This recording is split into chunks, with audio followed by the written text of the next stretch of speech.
Imaginons une scène, celle que Jésus lui-même a dépeinte dans Marc 4, versets 26 à 29. Figurez-vous un fermier tenant dans la paume de ses mains rugueuses et usées une petite semence. Le soleil couchant projette de longues ombres sur la terre qui attend. Est-ce que ce fermier parade en ville pour exhiber sa graine, en parlant de son potentiel ou de ses possibilités? Non.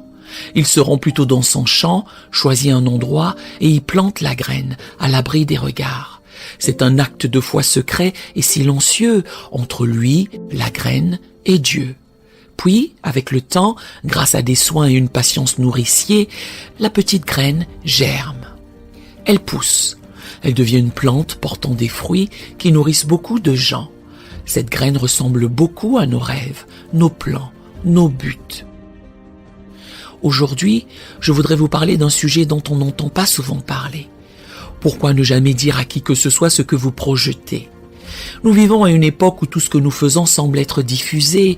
Certains exhibent leur petit déjeuner, leurs vacances, leurs bons et mauvais jours sur les réseaux sociaux. Et si ce n'est pas diffusé sur les réseaux sociaux, c'est publié dans nos cercles sociaux.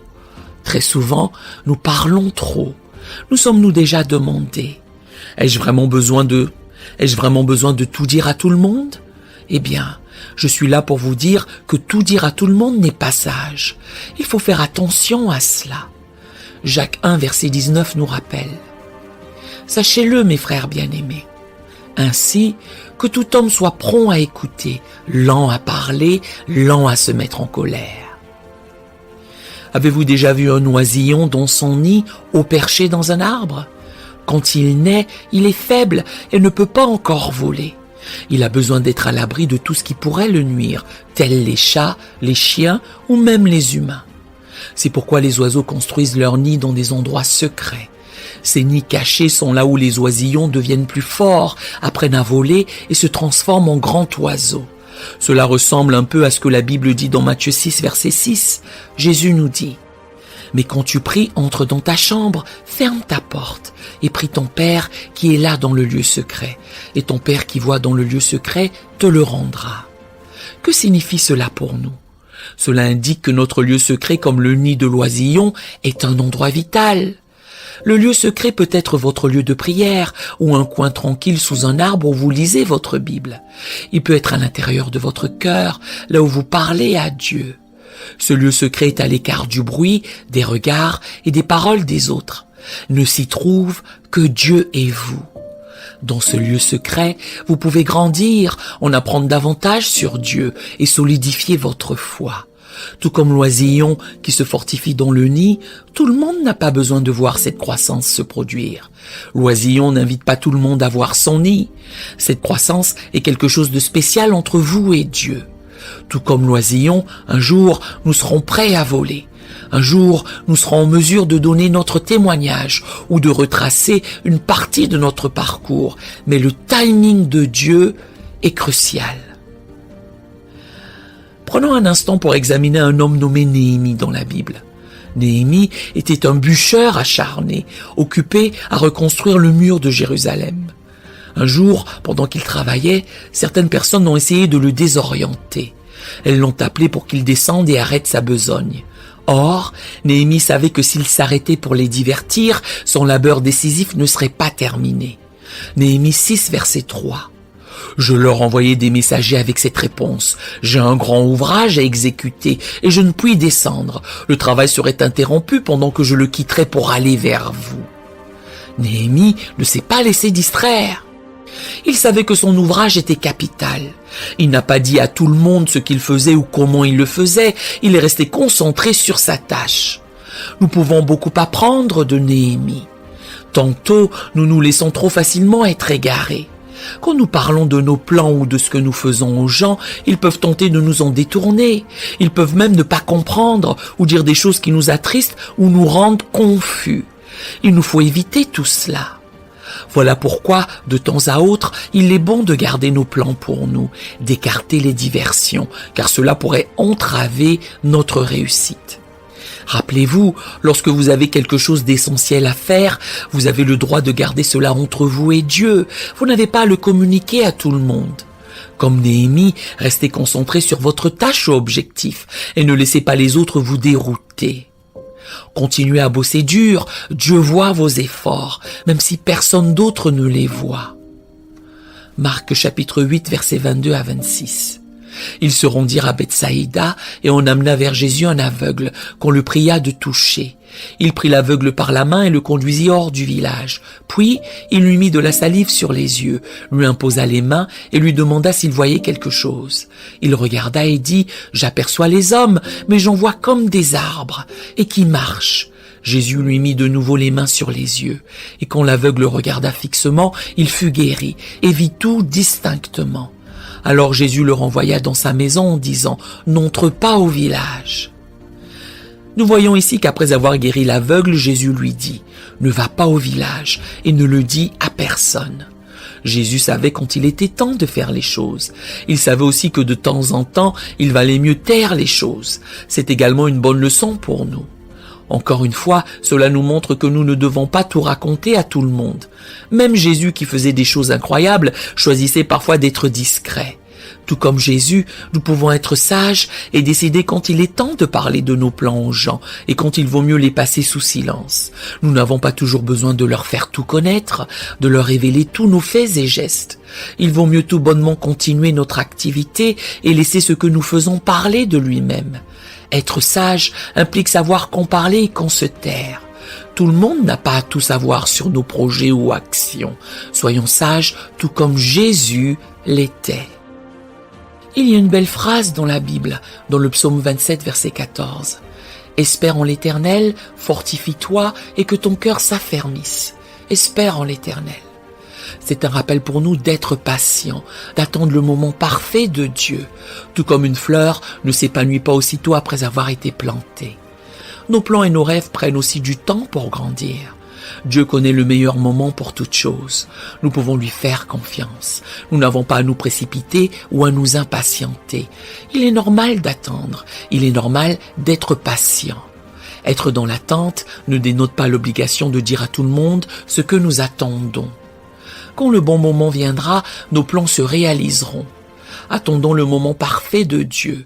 Ne nous hâtons pas de divulguer nos projets. Les bonnes choses prennent du temps et le temps de Dieu est toujours le meilleur. Que veut vraiment dire le succès? Est-ce les applaudissements des autres ou la conviction que nous avons fait de notre mieux? Galates 1, verset 10. Et maintenant, est-ce la faveur des hommes que je désire ou celle de Dieu? Est-ce que je cherche à plaire aux hommes? Si je plaisais encore aux hommes, je ne serais pas serviteur de Christ. Cela exprime que nous ne devrions pas œuvrer uniquement pour rendre les gens heureux. Il ne faut pas faire de plans ou de choses uniquement pour que les gens nous aiment ou pensent que nous réussissons. Le plus important est que nous fassions de notre mieux et que Dieu soit content de nous. Voilà ce qu'est le vrai succès. Il ne s'agit pas de se pavaner. Nous devons simplement nous atteler, faire de notre mieux et nous le faisons pour Dieu, pas pour les gens. Affairons-nous et élaborons nos plans sans nous soucier de ce que les autres pensent, car le vrai succès consiste à plaire à Dieu, pas aux gens. Matthieu chapitre 7, verset 6. Ne donnez pas les choses saintes aux chiens et ne jetez pas vos perles devant les pourceaux, de peur qu'ils ne les foulent aux pieds, ne se retournent et ne vous déchirent. Que nous dit ce verset? Qu'il ne faut pas étaler les choses précieuses comme nos plans ou d'autres détails personnels avec des gens qui n'en verront pas la valeur. Occasionnellement, nous pouvons avoir des ennemis secrets, des gens qui ne nous souhaitent pas du bien et nous ne le savons pas. Si nous leur révélons nos plans, ils pourraient utiliser ces informations contre nous dans le but de nous nuire. Quelquefois, cela peut être à l'origine de conflits ou de jalousie. Juge chapitre 16. Dalila a persuadé Samson de lui révéler que le secret de sa force résidait dans ses longs cheveux. Samson a dévoilé son secret à Dalila parce qu'il pensait qu'elle l'aimait. Or, Dalila complotait secrètement avec les ennemis de celui-ci. Lorsque Samson s'est confié à elle, elle s'en est servie pour aider ses ennemis à le capturer. C'est un exemple de ce qui peut arriver lorsque nous énonçons nos plans ou secrets aux mauvaises personnes. Nous devons être prudents, vigilants et sages. Il nous faut éviter d'exposer à qui veut l'entendre nos plans ou céder des détails personnels de notre vie. Demandons à Dieu de nous aider à connaître ceux dans notre vie qui nous veulent du bien. Ne faites pas obstacle à votre propre progrès ou ne bloquez pas vos propres bénédictions en partageant trop avec les mauvaises personnes. Prions le Seigneur. Faites cette prière avec moi pour en recevoir toutes les bénédictions. Prions notre Dieu plein de grâce et d'amour.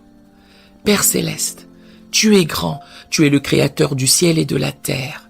Seigneur, ta sagesse et ta puissance sont inégalées. Je loue et glorifie ton saint nom. Je viens aujourd'hui devant ton trône de grâce, te disant merci pour ta grâce et ta miséricorde envers mes proches et moi. Seigneur, je te suis reconnaissant pour ton amour pour nous et pour ta présence dans nos vies. Père, tu es mon guide, tu es mon protecteur, mon réconfort et ma force. Seigneur, alors que ma vie suit son cours, je te confie tous mes plans, mes rêves et mes ambitions.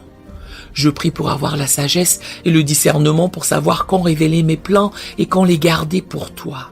Guide mes pas, doux Seigneur, et aide-moi à prendre des décisions qui apportent gloire et honneur à ton nom.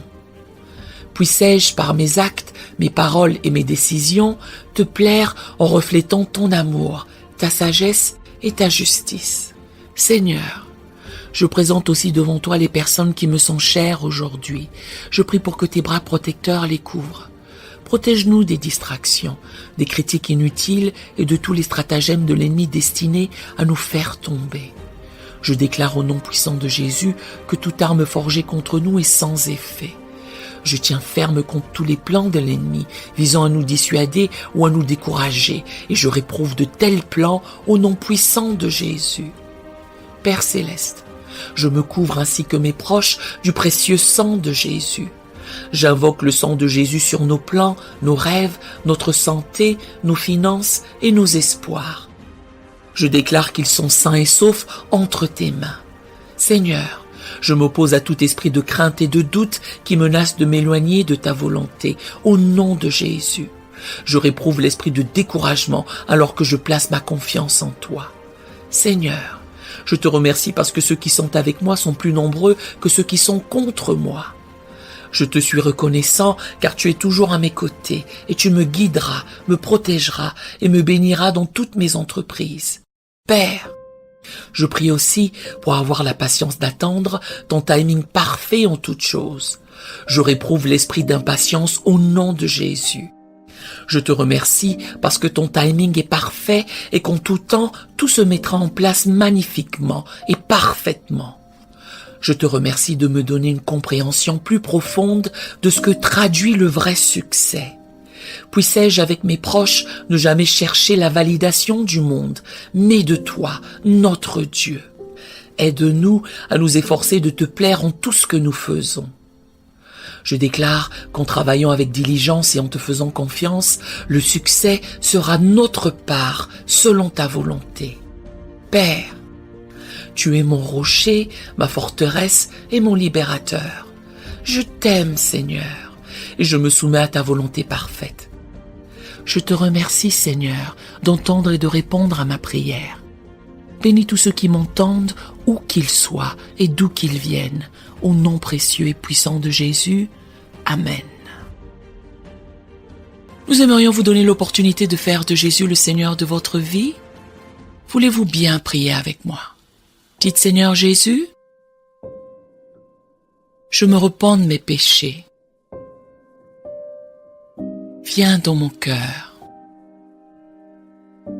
Je fais de toi mon Seigneur et Sauveur.